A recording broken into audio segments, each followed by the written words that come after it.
C'est une bataille qui n'est pas restée dans les annales. Weitbroer n'a jamais été une position stratégique.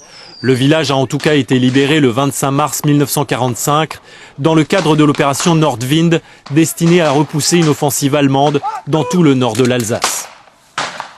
Les Allemands essayent de reprendre l'Alsace et reprendre pied en France.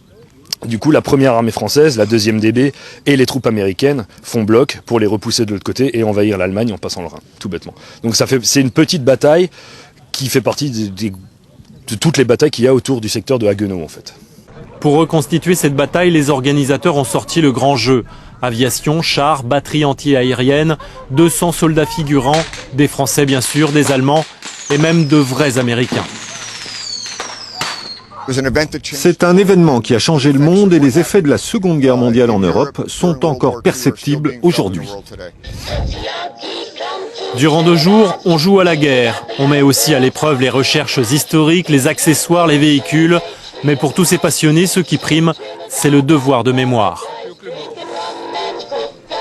Mon grand-père, lui, était résistant, s'est engagé dans l'armée française après le débarquement, a fait la campagne des Vosges et a terminé en Autriche.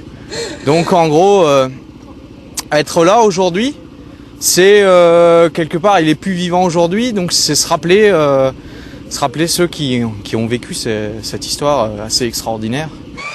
Weitbroer n'est qu'un amuse-gueule. Les collectionneurs et passionnés d'histoire militaire attendent déjà avec impatience le plat de résistance. Début juin en Normandie, les 70 ans du débarquement.